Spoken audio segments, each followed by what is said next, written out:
Hey guys, welcome to my YouTube channel Sharma tuition classes में आपका स्वागत है। मैं आशा करता हूं कि आप लोग अच्छे होंगे, स्वस्थ होंगे, मस्त होंगे। आज हम लोग पढ़ने वाले हैं टेंस के बारे में, जो कि टेंस के बारे में हम आज चर्चा करेंगे। इसको हम एक एक करके बारी बारी से समझेंगे। तो बिना वीडियो को लेट करते हुए मैं आज के क्लास को स्टार्ट करता हूं।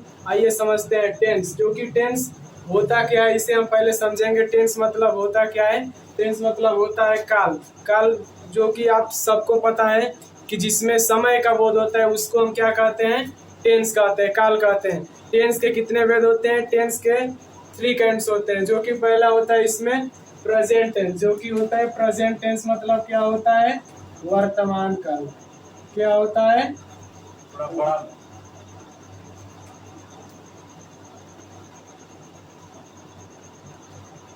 तो अब हम देखेंगे टेंस। टेंस के कितने प्रकार होते हैं? टेंस के 3 काइंड्स होते हैं। जो कि पहला होता है प्रेजेंट टेंस, जिसको बोलते हैं वर्तमान काल। दूसरा होता है पास्ट टेंस। पास्ट टेंस मतलब होता है भूतकाल। तीसरा होता है फ्यूचर टेंस। फ्यूचर टेंस मतलब होता है भविष्य काल।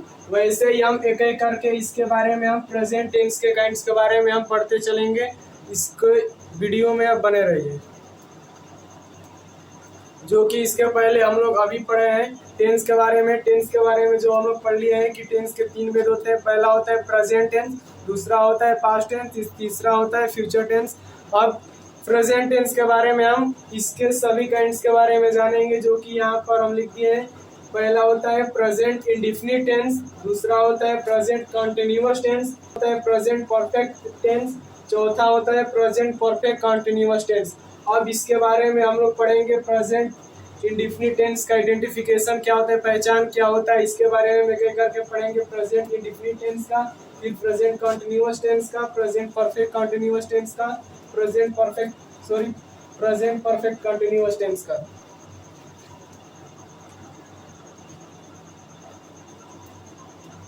अब हम लोग पढ़ रहे हैं प्रेजेंट इंडेफिनिट टेंस। टेंस हम लोग पढ़ रहे हैं, इसमें आपको कोई दिक्कत नहीं होने वाले। बिल्कुल बेसिक से आप पढ़ेंगे।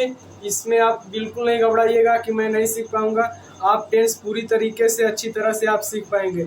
आप इसको बस ध्यान दीजिए। Present indefinite tense. Present indefinite tense का पहचान होता है जिस हिंदी वाक्य के अंत में ताए, तिहे, ते आदि शब्द है, उसको प्रेजेंट इंडेफिनिट टेंस में हम जानते हैं। ये रहा प्रेजेंट इंडेफिनिट टेंस का पहचान। मतलब कोई भी सेंटेंस हो, उसके वाक्य, उस हिंदी वाक्य के अंत में ताए, तिहे, ते आए कहीं भी आ जाए, उसको जैसे राम जाता है, वह खाता है, श्याम लिखता है, गीता रोती है, मतलब लास्ट में ताए, तिहे, ते आए, उससे हमें ये पता चलता है कि ये सेंटेंस प्रेजेंट इंडेफिनिट टेंस का है। तो जैसा कि हम जस्ट इसके पहले पढ़े प्रेजेंट इंडेफिनिट टेंस का पहचान को मैंने अभी आपको पहले इसके बताया है कि जब हिंदी वाक्य के अंत में ताए, तिये, ते आए, उसको हम क्या कहते हैं? प्रेजेंट इंडेफिनिट टेंस कहते हैं। अब इसमें हम पढ़ेंगे इसका प्रेजेंट इंडेफिनिट टेंस का अफर्मेटिव सेंटेंस, जिसको बोलते हैं सकारात्मक वाक्य। इसका रूल होता है सब्जेक्ट प्लस वर्ब की first form plus es ies plus object. इसका यह कहनामा होता है कि कर्ता के अनुसार वर्ब की फर्स्ट फॉर्म में एसीआईएस लगाते हैं। मतलब कर्ता के अनुसार सब्जेक्ट जो कहेगा, उसी के अनुसार हम वर्ब की फर्स्ट फॉर्म में एसीआईएस लगाएंगे। इसका ये रूल रहा सब्जेक्ट प्लस वर्ब की first form plus es ies plus object. जैसा कि हम लोग पढ़ रहे हैं अफर्मेटिव सेंटेंस सकारात्मक वाक्य, इसका रूल है सब्जेक्ट प्लस वर्ब की first form es ies plus object. Example में हम लोग समझेंगे रोहन खाता है, इसको हमको ट्रांसलेट करना है। रोहन खाता है, तो रोहन क्या है? सब्जेक्ट हो जाए। बिल्कुल इसी सूत्र पर, इसी फॉर्मूले पर हम इसको हम ट्रांसलेट करेंगे। रोहन खाता है, रोहन क्या है? सब्जेक्ट है। क्या है? सब्जेक्ट। लिखेंगे यहाँ पर रोहन। मैंने इसको जस्ट पहले ही बता चुका है कि कर्ता के अनुसार वर्ब की फर्स्ट फॉर्म में एसीआईएस लगाते हैं। बिल्कुल सही सुना है आपने।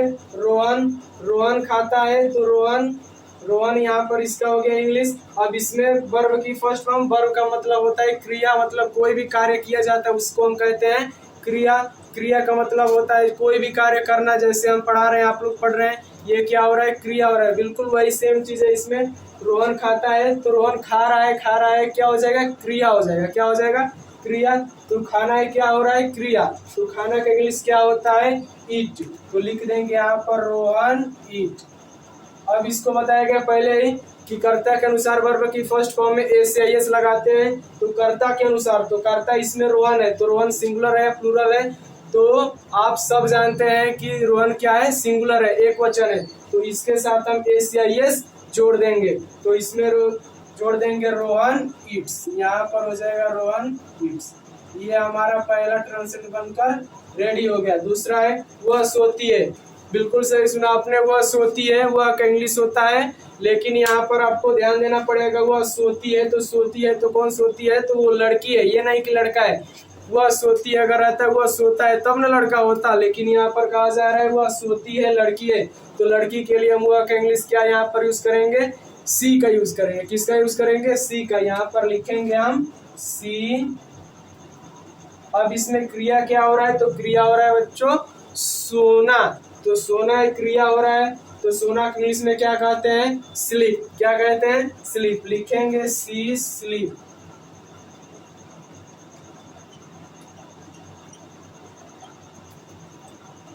सी स्लीप। अब मैंने पहले इसमें एस जोड़ दिया था, लेकिन मैं इसको पहले आप लोगों को बताऊंगा इसमें एस क्यों जोड़ेंगे, एस से एस क्यों जोड़ेंगे, क्योंकि यहाँ पर हुआ एक वचन है, एक वचन के साथ एस या एस लगाते हैं, इसीलिए हम इसमें एस जोड़ देंगे। हो जाएगा यहाँ पर सी स्लीप।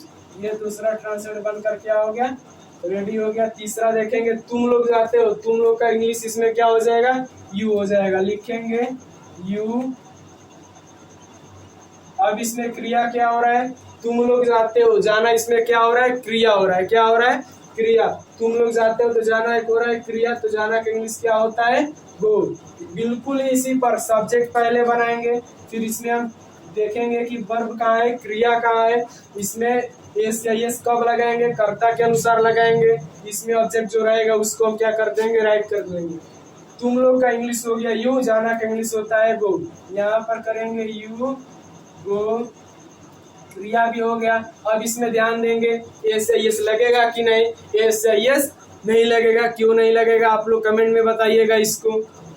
तुम लोग जाते हो यू गो, ये हमारा तीसरा बनकर क्या हो गया, रेडी हो गया। लास्ट वाला यह लड़का आता है, यह लड़का का इंग्लिश क्या हो जाएगा, दिस बॉय।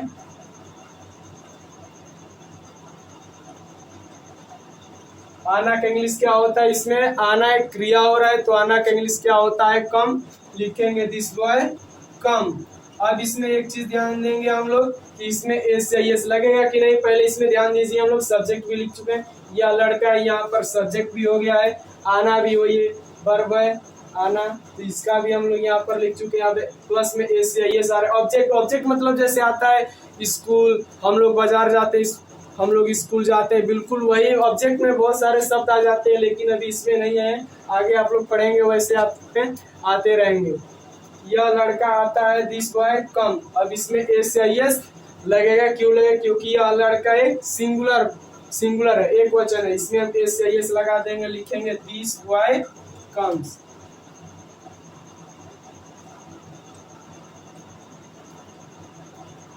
ये हमारा प्रेजेंट इंडेफिनिट टेंस का अफर्मेटिव सेंटेंस समाप्त हुआ।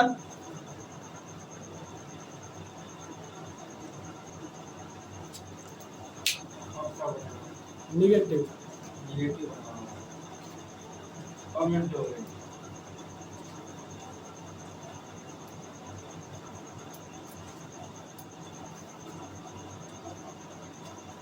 अब हम लोग पढ़ेंगे प्रेजेंट इंडेफिनिट टेंस का निगेटिव सेंटेंस मतलब होता है नकारात्मक वाक्य। इसका रूल होता है सब्जेक्ट प्लस डू या डस प्लस नॉट प्लस वर्ब की फर्स्ट फॉर्म प्लस ऑब्जेक्ट। इसमें हम समझेंगे जैसे प्रेजेंट इंडेफिनिट टेंस का अफर्मेटिव सेंटेंस बनाया है, इसी फार्मूले पर इसके पहले जो फार्मूला था बिल्कुल वैसे बनाए, बिल्कुल सेम इसी पर हम इस फार्मूले पर ये हमारा क्या हो जाएगा, सेंटेंस बन जाएगा। सब्जेक्ट प्लस डू या डस प्लस नॉट प्लस वर्ब की फर्स्ट फॉर्म प्लस ऑब्जेक्ट, ये हमारा होता है हेल्पिंग वर्ब, इसको बोलते हैं डू या डज। पहला इसमें रमेश नहीं लिखता है, कौन नहीं लिखता है? तो रमेश नहीं लिखता है। रमेश इसमें क्या है? सब्जेक्ट है। क्या है?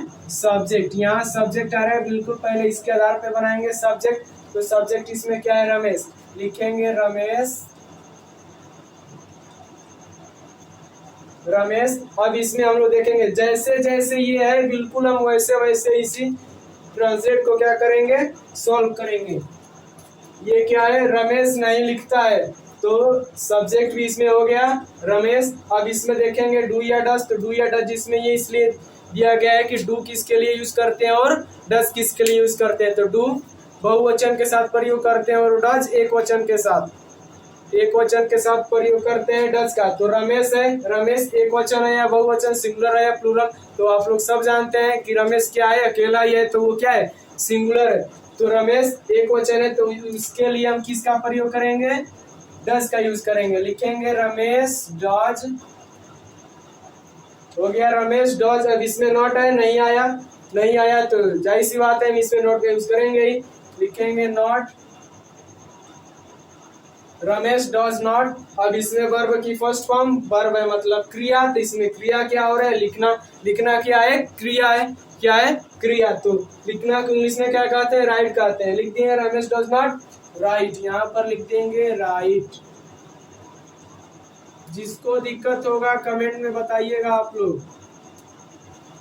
Ramesh does not right. अब इसमें एस है, एस तो कहीं आया ही नहीं, तो इसमें आएगा नहीं, क्योंकि यहाँ पर क्या है? निगेटिव सेंटेंस अब हम लोग पढ़ रहे हैं, इसमें एस कहीं नहीं लगेगा। कोई भी वर्ब में एस या यस नहीं लगेगा। दूसरा है वे लोग नहीं हंसते हैं। कौन नहीं हंसते हैं? वे लोग। तो वे लोग किसमें क्या है? वे लोग क्या है? सब्जेक्ट है। क्या है? सब्जेक्ट। ये हमारा रहा सब्जेक्ट वे लोग का इंग्लिश होता है दे। लिखेंगे दे। अब इस तो जैसा कि हम लोग पढ़ रहे हैं निगेटिव सेंटेंस, वे लोग नहीं हंसते हैं, तो वे लोग क्या है? इसमें सब्जेक्ट हो गया, सब्जेक्ट भी हो गया, वे लोग का इंग्लिश दे हो गया।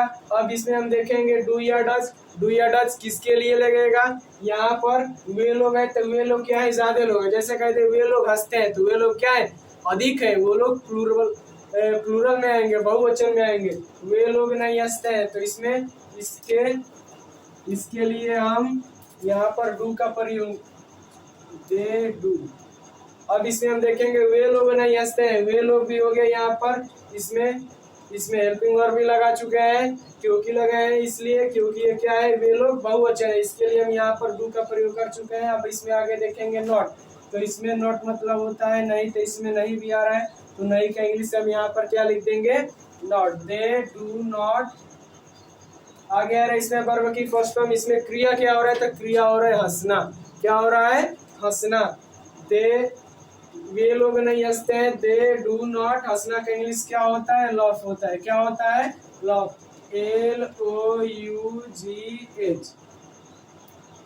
ऑब्जेक्ट में जो आया उसको ये हम आगे लगा देंगे, फुल स्टॉप आएगा तो लिखेंगे वे लोग नहीं हंसते, लिख दिए they do not loaf. Ramesh नहीं लिखता है, रमेश डज नॉट राइट। वे लोग नहीं हंसते हैं, दे डू नॉट लॉफ। ये क्या हो गया? हमारा दो सेंटेंस बनकर क्या हो गया? रेडी हो गया। बिल्कुल वैसे ही तीसरा भी बनाएंगे, सीता और गीता नहीं खेलती हैं, जैसे बनाए बिल्कुल वैसे इसको भी बनाएंगे। अब लास्ट वाला है सीता और गीता नहीं खेलती है। सीता और गीता नहीं खेलती है, तो लिखेंगे यहाँ पर सीता एंड गीता। अब इसमें देखेंगे सीता और गीता, तो सीता अकेली नहीं है, सीता के साथ कौन है? गीता भी है।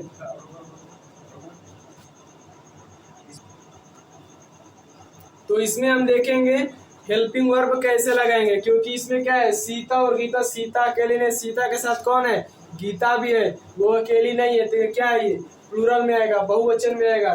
सीता और गीता है, तो इसके साथ हम डस का प्रयोग नहीं करेंगे। किसका प्रयोग करेंगे? डू का। सीता और गीता लिखेंगे सीता एंड गीता डू। अब इसमें क्या है? नहीं है, तो इसमें हम लगा देंगे नॉट। अब इसमें क्रिया क्या हो रहा है? खेलना। खेलना का इंग्लिश होता है प्ले। इसमें एस या एस कहीं भी नहीं लगेगा, नहीं तो सेंटेंस क्या हो जाएगा? गलत हो जाएगा। इसको हमको आप लोग को भी बहुत ध्यान देना पड़ेगा। सीता और गीता नहीं खेलती है, Sita and Geeta do not play, Sita और गीता नहीं खेलती है। जैसा कि तो हम लोग पढ़ चुके हैं, टेंस के बारे में पढ़ लिए, टेंस के 3 वेद होते हैं। आगे पढ़ लिए हैं प्रेजेंट टेंस के बारे में, प्रेजेंट टेंस के 4 वेदों को, उसमें से जो एक होता है प्रेजेंट इंडेफिनिट का अफर्मेटिव और निगेटिव सेंटेंस के बारे में जान चुके हैं। अब जो बच रहा है उसमें से इंट्रोगेटिव और निगेटिव प्लस इंट्रोगेटिव सेंटेंस, उसके बारे में हम नेक्स्ट अगली वीडियो में पढ़ेंगे। इतना आप लोग को अच्छा,